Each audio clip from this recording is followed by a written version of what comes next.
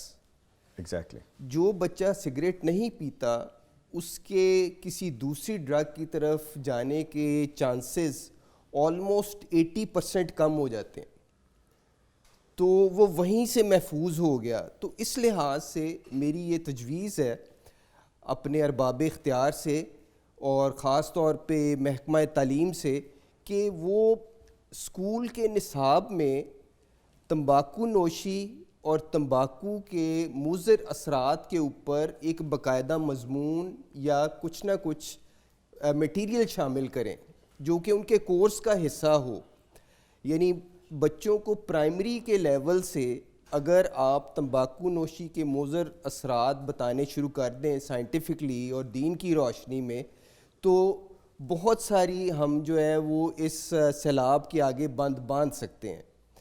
اب دوسری بات جو ہے کہ جو لوگ اس تجربے سے گزرتے ہیں انہوں نے کبھی نہ کبھی چرس کا یا شراب کا یا افیون کا یا آئس کا یا کسی بھی کوکین کا کبھی ان کو تجربہ ہوا. جو آپ نے فیشن ڈرگز کا نام لیا اور ڈیزائنر ڈرگز کا نام لیا اور پارٹیز کا نام لیا، تو یہ کلچر تو اب چل رہا ہے. اب بچوں نے پارٹیز میں بھی جانا ہے، انہوں نے دوستوں سے بھی ملنا ہے، انہوں نے اسکول کالج میں بھی جانا ہے. تو ہمارے لیے یہ ممکن نہیں ہے کہ ہم ان کے اوپر پابندیاں لگا کے ان کو گھر میں پابندے سلاسل کر سکیں. انہوں نے معاشرے میں موو تو کرنا ہے. اور پھر بھی اس کے ساتھ عرفان صاحب یہ چیز بھی جو میڈیم ہے ہمارا، موویز ہیں جو دوسرے ممالک کی موویز ہیں، اس طرح سے اٹریکٹ کرتی ہیں بچوں کو کیونکہ چھوٹی ایج ہوتی ہے، اور ایون کہ ینگسٹرز کو بھی کہ فیشن ہے اس کو یوز کرنا اور بڑا لائف سٹائل ہے، اس لیے بھی شاید غلطی سے اس طرف جاتے ہیں اور کبھی واپس نہیں آ پاتے. جی ایبسلیوٹلی آپ صحیح فرما رہے ہیں کہ اس میں میڈیا کا بڑا رول رہا ہے اور ہماری فلم انڈسٹری کا بڑا رول رہا ہے، ہالی ووڈ کی اور بالی ووڈ کی اور ہماری لوکل فلم انڈسٹری. وہ ایک زمانے میں ڈرگ یوز کو ایک ہیروئزم کے طور پہ پروجیکٹ کرتے رہے ہیں. جی وہ دکھاتے ہیں کہ جو ہیرو ہے مووی کا وہ شراب پی رہا ہے یا وہ کوئی ڈرگ یوز کر رہا ہے یا وہ فیشن کے طور پہ سگریٹ پی رہا ہے. تو یہ تو میں پرانی باتیں کر رہا ہوں. ابھی تو خیر وہ کوکین بھی یوز کر رہا ہوتا ہے، وہ آئس بھی کر رہا ہوتا ہے، وہ پارٹی بھی کر رہا ہوتا ہے. موویز میں آپ دیکھ سکتے ہیں ٹیبلٹ زبان کے نیچے رکھی ہوئی ہے، وہ چل رہے ہیں، لیٹسٹ فارمز آ چکی ہیں بہت. یہ بتائیے سر کہ آپ کے پاس جب کوئی ایسا شخص پہنچتا ہے یا آپ اس تک پہنچتے ہیں، اس کے اندر سے مسئلہ کیا نکلتا ہے؟ کیا وہ معاشرے کی ناانصافی کا شکار ہوتا ہے، گھر والوں سے دور ہوتا ہے، اپنی سوسائٹی سے تنگ ہوتا ہے، کیا معاملہ کیا ہوتا ہے؟ چونکہ آپ ایک بزنس مین بھی ہیں اور رائٹر بھی ہیں، تو آپ کاروباری طبقے کو بھی سمجھتے ہیں اور آپ اس باریکی کو بھی سمجھتے ہیں جو ایک سینسٹیو بندے کے اندر چل رہا ہوتا ہے. وہ فرمائیے گا. ابھی میں آپ کو صرف ایک چیز عرض کرتا چلوں کہ نشے کا تجربہ ہونے میں اور نشے کا مریض ہونے میں فاصلہ ہے. ہر نشے کا تجربہ کرنے والا نشے کا مریض نہیں بن جاتا. نشے کا مریض وہ بنتا ہے جس کے اندر کوئی جسمانی عارضہ ساتھ میں ڈیولپ ہو جاتا ہے اور وہ عارضہ اس کو زیادہ سے زیادہ نشہ کرنے پر مجبور کر دیتا ہے اور اس کی ساری زندگی کو غیر متوازن اور حتیٰ کہ گزارنے کے قابل بھی نہیں چھوڑتا. تو نشے کا استعمال ہمارے معاشرے میں میرا خیال ہے کہ اس وقت 70-80% لوگ کر رہے ہیں کسی بھی فارم میں. یس. اور اس میں سے تقریباً اس وقت کوئی 8 سے 10% کے قریب اس عادت کی وجہ سے یا اس استعمال کی وجہ سے کسی عارضے میں بھی مبتلا ہو چکے ہیں، اس کے جنون میں، اس کے آبسیشن میں، اور ان کی سب کی زندگی تہ و بالا ہو چکی ہے، چاہے وہ نفسیاتی ہوں چاہے وہ جسمانی ہوں. ایگزیکٹلی ایسے ہی ہے. تو اس وقت ہمارے ملک میں تقریباً 1 کروڑ سے زیادہ نشے کے مریض موجود ہیں. میں مریضوں کی بات کر رہا ہوں، استعمال کرنے والوں کی نہیں کر رہا. استعمال کرنے والے ہیں 1 کروڑ سے زائد. جی سر آپ اور میں جب ٹریول کر رہے ہوتے ہیں روڈز بسائڈ روڈز ہم دیکھتے ہیں کھلے عام اب تو استعمال ہو رہا ہے، اور بڑے ینگ لوگ ہیں، بڑی ایج کے لوگ نہیں ہیں، کھلے عام استعمال کر رہے ہیں. یہ جو سائڈوں پر ویسے ہی نشے ہی پڑے ہوئے ہیں اور آ کے بھیک مانگتے ہیں، وہ سارے اسی کے شکار ہیں. جی اس میں جینڈر کا بھی کوئی ڈسکریمنیشن نہیں ہے، بچے ہیں، بوڑھے ہیں، عورتیں ہیں، بالکل یہ معاملہ چل رہا ہے. پچھلے 2 اشروں میں جو نئی ڈیولپمنٹ ہوئی ہے وہ یہ ہے کہ خواتین میں ایڈکشن کا مرض کافی گرو کر گیا. ہماری جو خواتین کے کالجز ہیں، یونیورسٹیز ہیں، تو وہاں پہ بہت زیادہ اس کی اب وبا پھیل گئی ہے، یہ بیماری پھیل گئی ہے. تو بہرحال میں یہ عرض کر رہا تھا کہ جو لوگ بیمار ہو گئے ہیں، 1 کروڑ یا اس سے زائد لوگ اس وقت ہمارے ملک میں نشے کے بیمار موجود ہیں. بیسیکلی ان کے نشے سے تعارف کی وجہ تو بے شمار ہو سکتی ہیں. کسی کو اس کی صحبت نے نشے کی طرف دھکیلا، کسی کو ڈاکٹر نے بھی دھکیلا، بہت ساری ایڈکٹ کر دیا. بہت ساری بیماریوں میں کچھ مزاج بدلنے والی ادویات استعمال ہوتی ہیں. اور میں معذرت کے ساتھ یہ عرض کروں گا کہ ہمارے ڈاکٹر اور طبیب حضرات بھی بعض اوقات غیر ضروری طور پہ سیڈیٹیوز پریسکرائب کر دیتے ہیں. ایک بندے کو کھانسی کا مسئلہ ہے یا بخار کا مسئلہ ہے تو ساتھ ایک نیند کی گولی بھی وہ سو جائے، بس سوئے گا تو وہ پھر ٹھیک ہو جائے گا. تو اس سے پھر کئی لوگ جو ہیں اسی دوائی کو دوبارہ خود سے یوز کرنا شروع کر دیتے ہیں. یہ بھی پتہ ہے اویلیبلٹی کتنی ایزی ہے. ایگزیکٹلی. پریسکرپشن ڈرگز جو ہیں وہ اوور دا کاؤنٹر اویلیبل ہیں منشیات کی.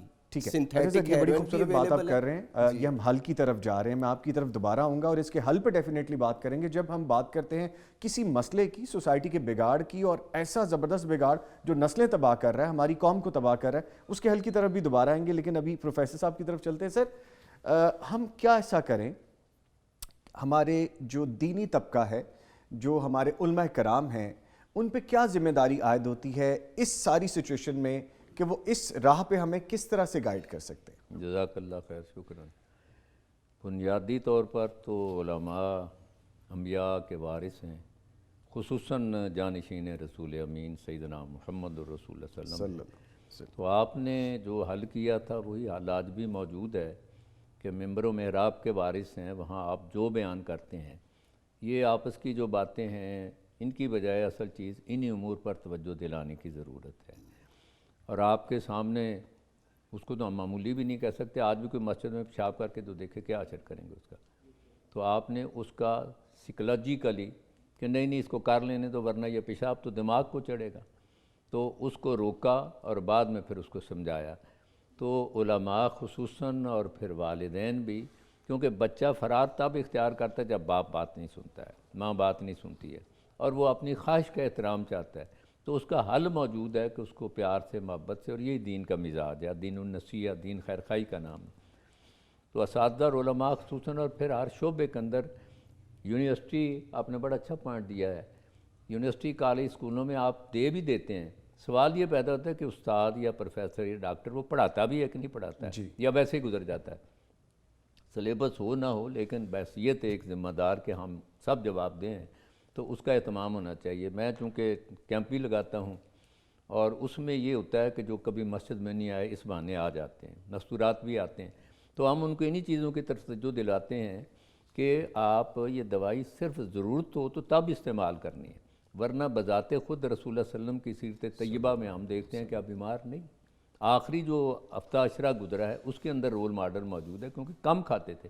آج جو پیٹ کی بندگی ہوگی اس کی وجہ سے پیٹ پھولے جا رہی ہیں، نشانی ہے قیامت کی. میں دجال وہ پانی ہوگا، اصل میں آگ ہوگی، آگ ہے تو وہ پانی ہوگا. تو یہ سارا جو کچھ ہے اس کے اندر بہترین رول ادا کر سکتا ہے. اور جب ایک مسجد میں آتا ہے، ابھی آپ نے وہ کلپ دیکھا ہوگا کہ شرابی ہے، نکل باہر، تو وہ جو عالم دین تھے انہوں نے اس کو وضو کرایا، پھر لا کے نماز میں کھڑا کیا، پھر وہ وہیں سجدے کے اندر وفات پا گیا۔ اچھا سر، وہ بھی ایک حدیث شریف تھی جس میں نشے کے حوالے سے بھی فرمایا گیا تھا، وہ بھی ذرا بیان فرما دیجئے تاکہ ہمیں سمجھ لگ جائے کچھ اس کے بارے میں بھی، کہ یہ بالکل ممانعت ہے، اس کی طرف تو جانا بھی نہیں ہے۔ بالکل، کل مسکر حرام، جی۔ ہر نشہ آور چیز، اور وہ اگر 8 کلو ہے نشہ دیتی ہے تو فرمایا اس کا تھوڑا سا بھی، ہم یہ تو نہیں ہے کہ سانپ سے بچتے ہیں اور سپولیہ ہاتھ میں پکڑ لیں، ہم تو چیونٹی ہو تو اس کو بھی مسل دیتے ہیں نماز کے اندر، تو ظاہر ہے کہ تھوڑا ہو یا زیادہ ہو۔ اور بتایا گیا ایک چھوٹا سا ہی ایک واقعہ ہوا، جی۔ یہودی کے گھر کھانا کھایا، کتاب کا کھانا کھاتے ہیں، تو جب وہ کھانا کھایا تو انہوں نے انگور رکھے، اس نے کھا لیے، نہیں شراب رکھی، اس نے کہا حرام ہے، تو اس نے کہا انگور کھائیں حلال ہے اور شراب حرام ہے۔ اس نے کہا بیگم ہے، اس نے کہا بلاؤ، آ گئی، کہ بیٹی ہے بلاؤ، آ گئی، اس نے کہا یہ بیوی ہے تیری حلال ہے، یہ بیٹی اسی سے ہے، یہ بھی ظاہر ہے کہ یہ حرام ہے۔ جی۔ اس بات کے اوپر اللہ نے اس کو اسلام کی دولت سے مالا مال کر دیا۔ اللہ تو بچہ جو فرار اختیار کرتا ہے اس کا حل کیا جائے۔ مسئلہ کیا ہے؟ ابتدائی دور کے اندر ایک طالب علم بڑا ریش ہو گیا، میں نے اس کو گھر بلایا، میرے ہمسائے تھے پہلے، وہاں آیا، میں نے کہا تمہارے والدین کے مسئلے یہ اور رونے لگ گیا۔ جی۔ تو میں نے کہا آپ کو اس طرح میرے ساتھ نہیں بولنا چاہیے تھا، اگر میں آپ کو وہاں پیٹتا مارتا تو کیا ہوتا؟ تو طالب علم کی کمان استاد کے ہاتھ میں، بیوٹیفل، اور بچوں کی کمان ان کے والدین کے یعنی آپ نے جو ذکر کیا کہ استاد چاہے وہ دینی ہو دنیاوی ہو ان کو اپنا رول ادا کرنا ہوگا، اور خاندانی نظام گھر میں بھی ہمیں وہ نظام رائج کرنا ہوگا کہ بچوں کے ساتھ دوری نہ ہو، وقت دیں، وقت دیں، اس ان کا کی مسئلہ تربیت سنیں، اچھی ہو سکے۔ پھر دیکھیں کن کے پاس اس کا جانا آنا ہے۔ بالکل man is known by the company By the keeps, تو company۔ وہ بھی پش نظر رکھیں، جی۔ اور اس میں پھر جو مسئلہ ہے اس کو سنیں سمجھیں، تو اس کا حل اس کو دیں کہ بیٹا اس کا حل یہ موجود ہے۔ سر سب سے پہلی بات تو یہ ہے کہ جب آپ بچے کو ٹائم ہی نہیں دیں گے تو پھر وہ یہی باہر سب سے جائے بڑا گا المیہ، اور پھر یہ ڈائلما ہوگا۔ سر آپ مجھے یہ بتائیے گا کہ حل کی جب ہم بات کر رہے تھے، اوور دا کاؤنٹر آپ کو ٹرنکلائزرز ملتے ہیں، ٹیبلٹس ملتی ہیں، سیرپس ملتے ہیں، آپ خود سے جا کے نام لیں، آپ کو مل جائے گا، آپ 2 4 6 دفعہ استعمال کریں گے، آپ ایڈکٹ ہو جائیں گے۔ پھر سوسائٹی میں پینیٹریٹ کرتے ہیں ایسے بہت سے لوگ جن پہ ایکسیس بھی کوئی مشکل نہیں ہے، وہ آپ کو نشاور چیزیں کسی بھی فارم میں ہو وہ آپ کو پرووائڈ کرتے ہیں۔ حل کیا ہوگا سر اس کا؟ دیکھیں، اس میں ایک تو یہ ہے کہ ہم ایز اے پالیسی، ایک نیشنل پالیسی ایک اس کی کریں ابتدا، کہ ہم نے بچوں کو ابتدا سے ہی ایک ہیلدی لائف سٹائل اور ہیلدی لائف کے بارے میں باقاعدہ گائیڈ کرنا ہے، یہ جو پہلے میں نے ذکر کیا۔ دوسری بات یہ ہے کہ جو لوگ اب اس کا شکار ہو چکے ہیں ان کے لیے ہم کیا کر سکتے ہیں، جو ایڈکٹ ہو چکے ہیں ان کا کیا حل ہو سکتا ہے؟ بالکل، اس میں دیکھیں یہ ایک ایسا مرض ہے، عام طور پہ اس کا مریض مدد قبول کرنے سے انکار کرتا ہے، اور اس کی وجہ یہ ہے کہ جو جادو اور جو ایک آپ کہہ لیں کہ آنن فانن اس کی کیفیت کو بدل دینے کی طاقت نشے میں ہے، وہ کسی اور چیز میں اس نہیں کو ہے۔ میجیکل پلیئر بولتے ہیں نا یہ لوگ، کہ بڑا میجیکل پلیئر آتا ہے جی انسٹنٹلی، یہ والا معاملہ۔ اور وہ جو انسٹنٹ ہے یا کوئک فکس ہے وہ کسی اور ایکٹیویٹی میں کسی اور طریقے سے اویلیبل نہیں ہوتا۔ جی۔ اب جو مریض ہے، پہلی بات تو یہ ہے کہ پیرنٹس اس کو انکریج کریں کہ وہ کسی ریہیب میں جائے، وہ کسی نہ کسی طرح سے کوئی ہیلپ لے، اور وہ ہیلپ جو ہے، اب ہماری سوسائٹی میں میتھولوجی بھی کافی ہے۔ میں نے بہت سارے والدین کو سنا ہے، وہ کہتے ہیں جی بس ادا ویاہ کر دیو، ٹھیک ہے، غلطی پہ اگین غلطی، ہاں جی، غلطی در غلطی در غلطی، ادا ویاہ کر دیو یہ ٹھیک ہو جائے گا۔ اب وہ خود تو کیا اس نے ٹھیک ہونا ہے، وہ اپنی شریک حیات کو بھی خراب کر دیتا ہے۔ کئی لوگ جو ہیں وہ یہ سوچتے ہیں کہ یہ شاید صرف دین سے دوری کا ایشو ہے، اگر یہ 5 وقت نماز پڑھنی شروع کر دے یا صرف دین کی طرف آ جائے تو یہ ٹھیک ہو جائے گا۔ اب دیکھیں، ایک مریض جو ٹی بی کا مریض ہے یا کینسر کا مریض ہے، اس کے لیے علاج بھی ضروری ہے اور دعا بھی ضروری ہے، اللہ تعالیٰ سے بھی رابطہ ضروری ہے۔ تو دوا اور دعا، یہ دونوں چیزیں ہمیں ساتھ لے کے چلنی پڑیں گی اس مرض میں بھی، کہ اس کی کچھ دوا کرنی پڑے گی اور اس کے لیے دعا بھی کرنی پڑے گی اور اس کو دعا کی طرف راغب بھی کرنا پڑے گا, جیسے ڈاکٹر صاحب نے ایڈوائز کیا. تو بیسیکلی اگر کسی پیشنٹ کے اندر خود سے یہ امنگ جاگ اٹھی ہے ٹھیک ہونے کی یا اپنے آپ کو بدلنے کے لیے, تو میرے خیال میں آج دنیا میں جتنے ایجوکیشنل ریسورسز آپ کے ہاتھ کی ہتھیلی پہ موجود ہیں, یہ دنیا کی تاریخ میں کبھی بھی ایسے موجود نہیں تھے. سر سوری آپ کی بات کاٹ رہا ہوں, چند ایک منٹ رہ گئے, 1-2 منٹ باقی رہ گئے, لیکن یہ بھی ایک بہت بڑا ٹیلم ہے کہ ہم نے جو گیجٹ پکڑا دیا, چاہے وہ ہمارے ہاتھ میں ہے یا بچوں کے ہاتھ میں, یہ بھی ایک نشہ ہے, یہ بھی ایک ایڈکشن ہے, اس پہ بھی ہمیں کام کرنا ہوگا. آپ نے صحیح یہ ایک نقطہ اٹھایا ہے کہ اس وقت سب سے بڑی ایڈکشن جو ہے وہ اسکرین ایڈکشن ہے. ایگزیکٹلی, کسی بھی فارم میں, کسی بھی کیمیکل سے بڑی ایڈکشن اب اسکرین ایڈکشن بن چکی ہے.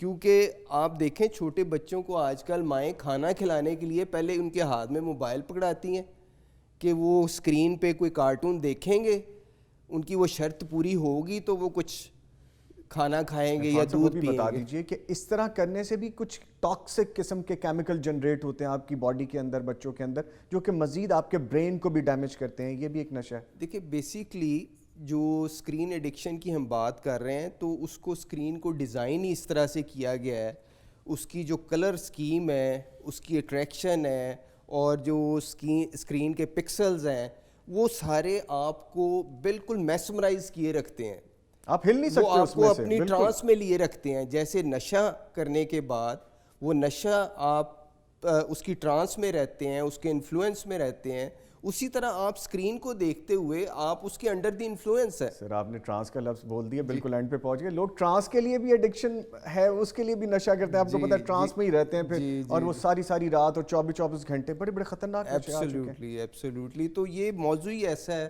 اور اتنا ہمہ گیر ہے اور یہ معاشرے میں اتنا سرایت کر چکا ہے کہ ہمیں اس کے اوپر میرا خیال ہے کافی سیر حاصل گفتگو کرتے رہنا چاہیے, تاکہ ہم کچھ نہ کچھ پبلک تک اور جو ہمارے ویورز ہیں ان تک کچھ نہ کچھ آئیڈیاز آگے. سر آخری ایک جملہ کائنڈلی بس بول دیجیے گا.